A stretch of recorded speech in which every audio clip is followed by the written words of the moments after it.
भक्त धन्ना जी का जन्म मुंबई के पास मोराव गांव में एक जाट घराने में हुआ।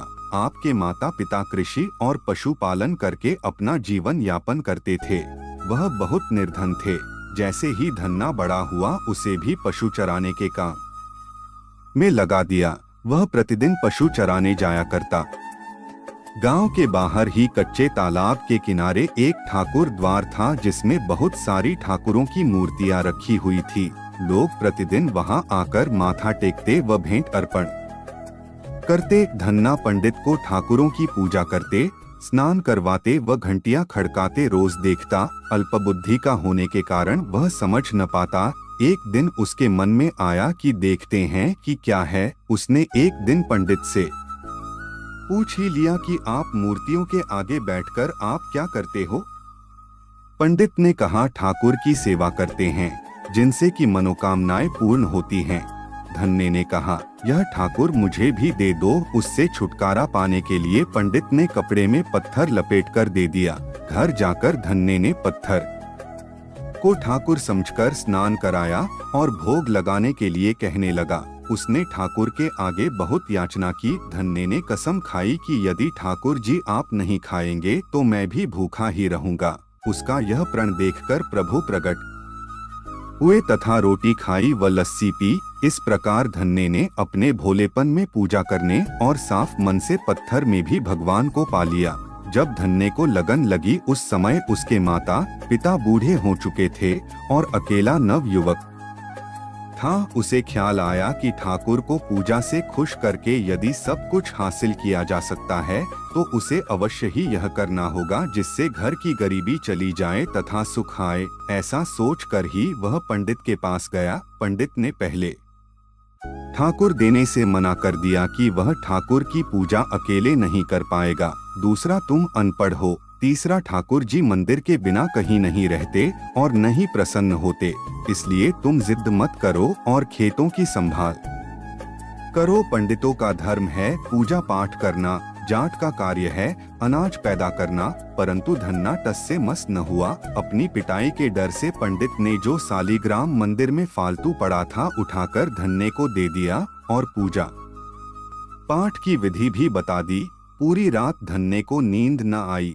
वह पूरी रात सोचता रहा कि ठाकुर को कैसे प्रसन्न करेगा और उनसे क्या मांगेगा। सुबह उठकर अपने नहाने के बाद ठाकुर को स्नान कराया। भक्ति भाव से बैठकर रोटी पकाई। उसने प्रार्थना की, हे प्रभु भोग लगाओ। मुझ गरीब के पास रोटी, लस्सी और मक्खन ही है और कुछ नहीं। जब और चीजें दोगे तब आपके आगे रख दूंगा। वह बैठा ठाकुर जी को देखता रहा। अब पत्थर भोजन कैसे करे? पंडित तो भोग का बहाना लगाकर सारी सामग्री घर ले जाता था, पर भले बालक को इस बात का कहाँ ज्ञान था। वह व्याकुल होकर कहने लगा कि क्या आप जाट का प्रसाद नहीं खाते? दादा तो इतनी देर नहीं लगाते थे। यदि आज आपने प्रसाद न खाया तो मैं मर जाऊंगा, लेकिन आपके बगैर नहीं खाऊंगा। प्रभु जानते थे कि यह मेरा निर्मल भक्त है, छल कपट नहीं जानता। अब तो प्रकट होना ही पड़ेगा। 1 घंटा और बीतने के बाद धन्ना क्या देखता है कि श्री कृष्ण रूप भगवान जी रोटी मक्खन के साथ खा रहे हैं और लस्सी पी रहे हैं। भोजन खाकर प्रभु बोले, धन्ने जो इच्छा है मांग लो, मैं तुम पर प्रसन्न हूँ। धन्ने ने हाथ जोड़कर विनती की। उसने कहा, जो तुम्हारी भक्ति करते हैं तो उनके कार्य संवार देता है। मुझे गेहूं, दाल व घी दीजिए, मैं खुश हो जाऊंगा। यदि जूता, कपड़े, गाय या भैंस, सवारी करने के लिए घोड़ी तथा घर की देखभाल करने के लिए सुंदर नारी मुझे दें। धन्ने के यह वचन सुनकर प्रभु हंस पड़े और बोले, यह सब वस्तुएं तुम्हें मिल जाएंगी। प्रभु बोले, और कुछ? प्रभु, मैं जब भी आपको याद करूं आप दर्शन दीजिए। यदि कोई जरूरत हुई तो बताऊंगा। तथास्तु। भगवान ने उत्तर दिया, हे प्रभु, धन्ना आज से आपका आजीवन सेवक हुआ। आपके अलावा किसी अन्य का नाम नहीं लूंगा। धन्ना खुशी से दीवाना हो गया। उसकी आंखें बंद हो गई। जब आंखें खोली तो प्रभु वहां नहीं थे। वह पत्थर का सालीग्राम वहां पड़ा था। उसने बर्तन में बचा हुआ प्रसाद खाया जिससे उसे 3 लोकों का ज्ञान हो गया। प्रभु के दर्शनों के कुछ दिन पश्चात धन्य के घर सारी खुशियाँ आ गई। एक अच्छे अमीर घर में उसका विवाह हो गया। उसकी बिना बोई भूमि पर भी फसल लहलहा गई। उसने जो जो प्रभु से मांगा था उसे सब मिल गया।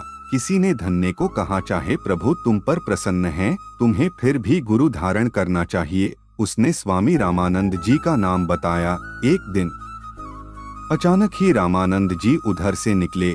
भक्त धन्य ने दिल से उनकी खूब सेवा की तथा दीक्षा की मांग की। रामानंद जी ने उनकी विनती स्वीकार कर ली और दीक्षा देकर धन्य को अपना शिष्य बना लिया।